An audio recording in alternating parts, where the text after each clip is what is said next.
Good morning and welcome to this installation of Health Talks. I'm Dr. Christopher Amoruso and welcome to my website and to Health Talks, which is a few minutes that I like to spend talking to the public and to my patients on different topics related to health. This morning I want to discuss vaccinations. This is something that comes up quite frequently in conversations that I have with patients, but also in my personal life with friends and family and so forth. And there is a heated debate in this topic, and sometimes it can get quite ugly. I've seen instances where online people will have quite harsh words for one another over this topic, and I think it's understandably so, because on one side you have parents who are very, very adamant about protecting their children and about the safety of vaccines, and of course some patients and some parents believe vaccines to be perfectly safe and necessary and are adamant that everybody should be vaccinated. And then on the other side of the fence, you have health practitioners like myself who are adamantly opposed to vaccines. And I want to give you a little background about myself. My father practiced in chiropractic and in nutrition for over 50 years. His name was Dr. Angelo Rose. And my father raised our family of 6 kids and many grandchildren without vaccines. But with that said, my father would not have agreed with an ignorance is bliss attitude. In other words, he didn't just decide, well, I'm not going to vaccinate my children and I'm going to let them eat the standard American diet and I'm going to let them run around and do foolish things and get sick and then rely on just chance or luck to hopefully get them better. My father really believed heavily in the way we ate and the nutrition and supplementation that we received growing up was a big part of that process. We always were given adequate rest. We were always dressed appropriately when there was cold weather. We always had vitamin supplements as part of our regular routine.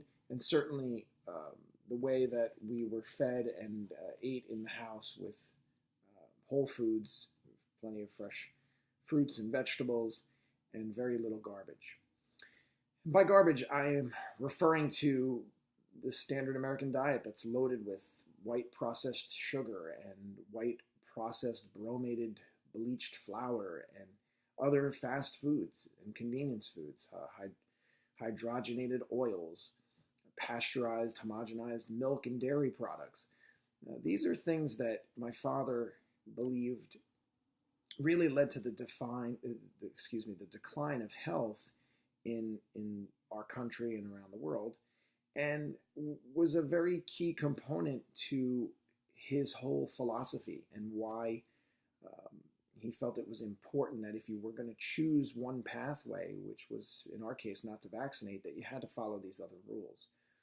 But that's not to say that he believed the vaccines were effective in any way, shape, or form. He really didn't.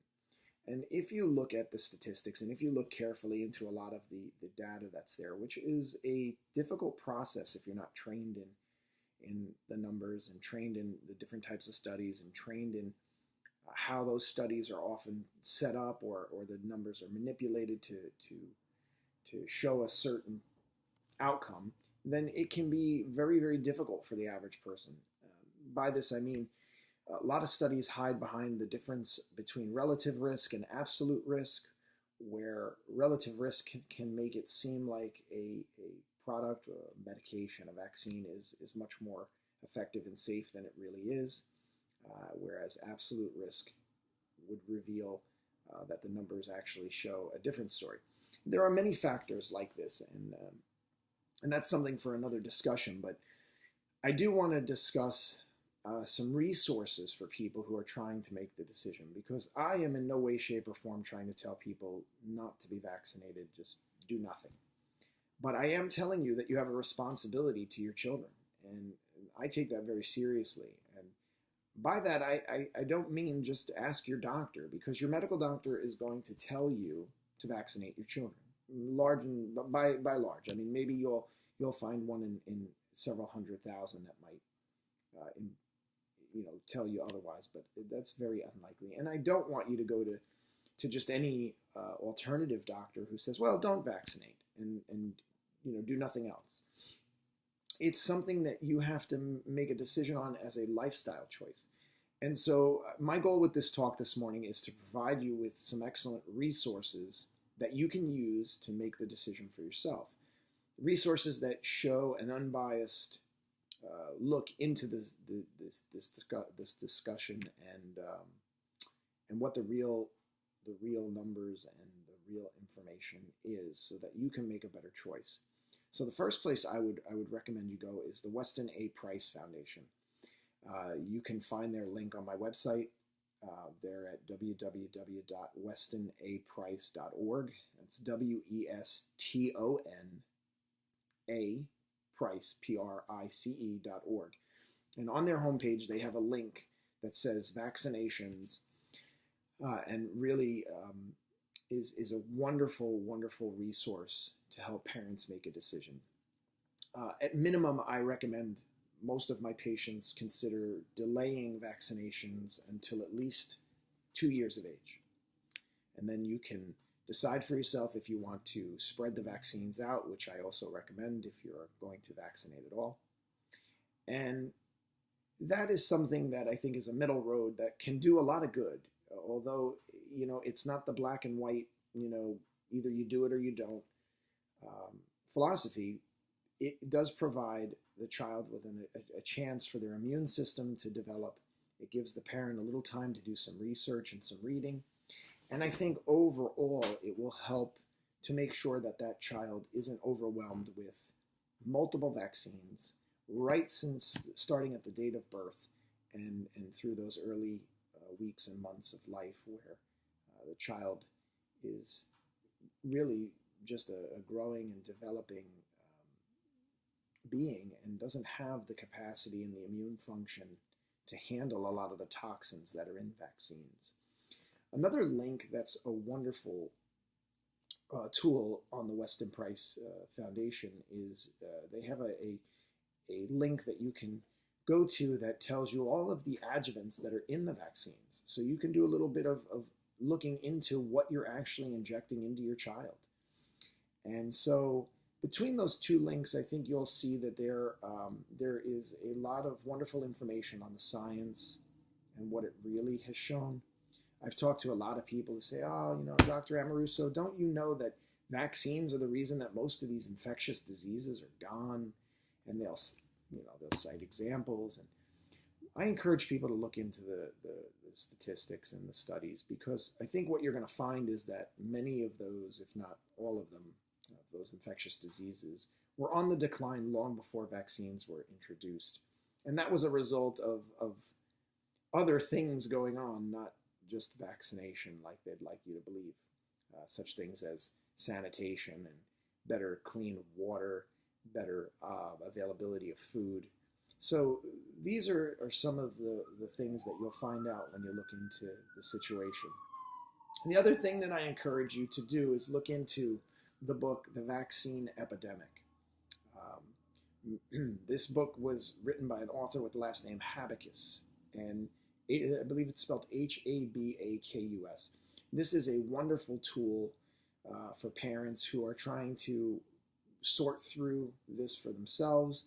The book is written by, each chapter is written by different people giving their insight. Some are nurses, some are doctors, lawyers, and so forth.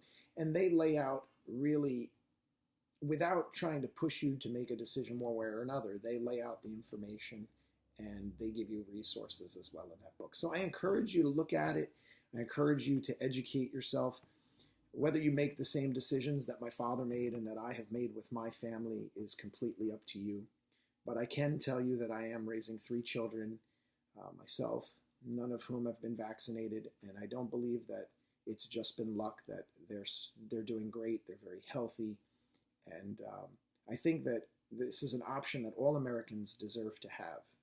I don't think this country was founded on autocracy and us being told what we have to inject into our children or into our bodies. And it's a very, very thin line that we're approaching in countries around the world and in our own country now. More and more of us are losing our health freedom. And if you think it's a joke, just look into California.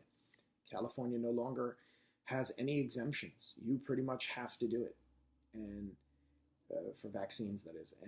And that's a scary thought to me. It really is, because at minimum, I think we all deserve the right to decide for ourselves what we inject or what we consume and put into our body. And we deserve the right to know what's in it, just like we deserve the right to know what's in our food. I think we all would agree that when we buy and purchase food at the store, we're better off with a label that allows us to see what's in the food and make a decision whether or not we want to actually buy it and consume it. And I don't think vaccines should be any different. And I don't think any parent should be made to feel ignorant or ostracized because they decide otherwise. Most parents I know are wonderful, loving people that care about their children. And if they care enough about them to look into this topic and decide that they don't want to do it, that should be something that's respected and not. These people shouldn't be made to feel like outcasts and like criminals in a lot of cases. So I hope that you'll look into this. I think it's a wonderful topic that needs more discussion and debate. I think we need to be able to see both sides of the fence. I certainly do understand the fear behind most people's decision to vaccinate. But the way around fear is information and education. And I think fear should never be a reason to make a decision. So, excuse me. So I hope this has helped you. I hope that you'll look into the resources. And if you would like, you can feel free to contact me for more information. Thank you for stopping by.